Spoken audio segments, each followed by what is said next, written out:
Welcome to True Crime Case Files. In this episode, we explore a twisted love triangle that ended in a tragic death in one of America's safest cities.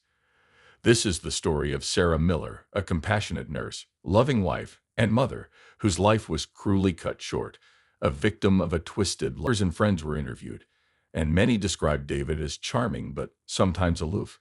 Some neighbors recalled hearing arguments from the Miller household, especially in recent weeks. This information painted a picture of a marriage under strain, adding to the suspicion surrounding David.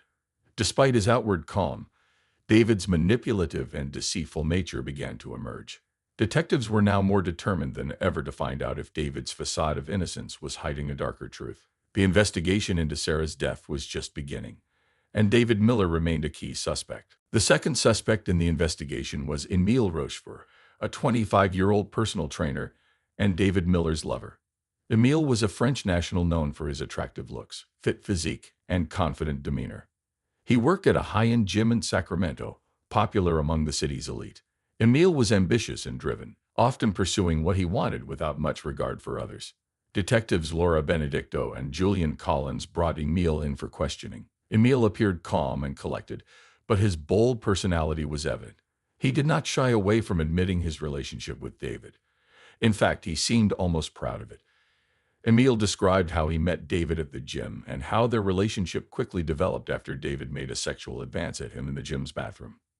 Emile's motive for potentially harming Sarah became a point of interest.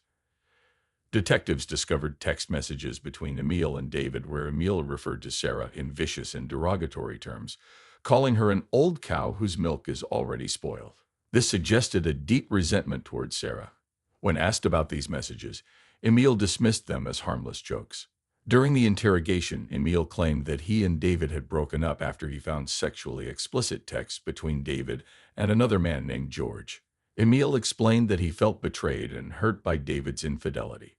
Despite this, he maintained that he had no reason to harm Sarah. He said he was at his apartment alone on the night of the murder.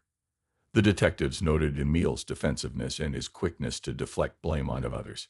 Emile insisted that David was the one with more to lose if Sarah found out about the affairs. He painted a picture of David as a desperate man willing to go to great lengths to protect his secrets.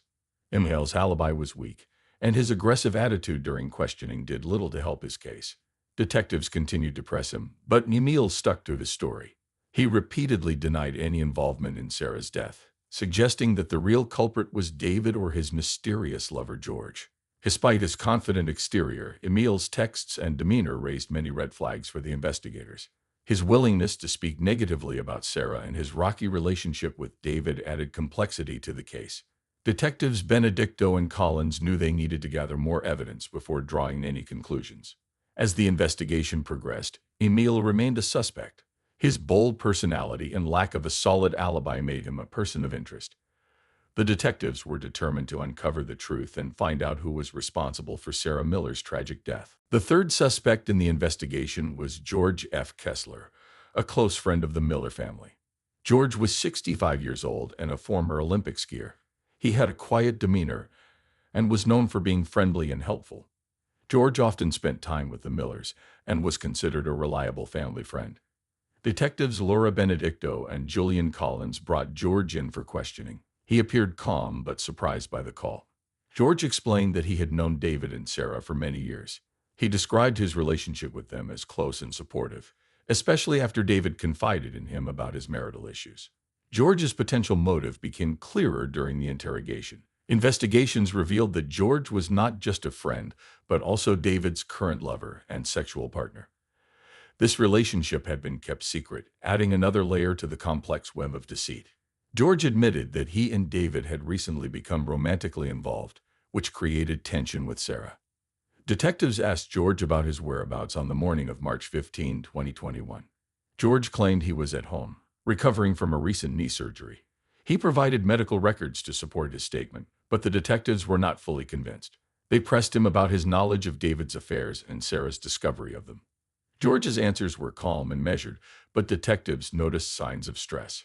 He admitted that Sarah had confided in him about David's affair with Emile Rochefort. Sarah had discovered the affair just weeks before her death and was gathering evidence to confront David. George knew about Sarah's plans but claimed he had no involvement in her death. Text messages between George and David revealed a complicated relationship. One message from George read, "I can't keep loving you. This has to stop." This indicated that George was deeply involved in the situation and might have felt pressured by David's actions. When confronted with these messages, George became more defensive, insisting that he only wanted to help David and had no motive to harm Sarah. Detectives Benedicto and Collins noted George's jealousy and his complex relationship with the Millers.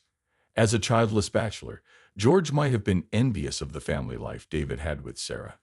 This envy, coupled with the stress of maintaining a secret relationship with David, raised more questions about his potential involvement.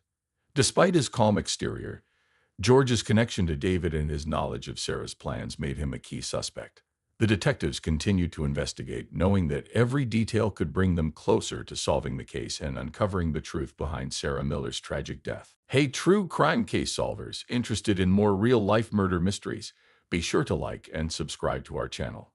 And do you have any thoughts about this case or have a case of your own you'd like us to investigate? Leave us a comment. Stay safe, true crime case solvers. On March 18, 2021, just 3 days after Sarah Miller's tragic death, the weather in Roseville was cloudy with a slight chill in the air. Detective Laura Benedicto received a call from a neighbor who had found something suspicious in a nearby park. The neighbor, an early riser, was walking his dog in Maydew Park when he stumbled upon a small black duffel bag partially hidden under a bush. Detective Benedicto and her team quickly arrived at the scene. The park, usually bustling with joggers and families, was eerily quiet that morning. The duffel bag was carefully examined and opened. Inside, the police found a pair of gloves, a rope, and a smartphone. These items were immediately collected as evidence and sent to the forensic lab for analysis.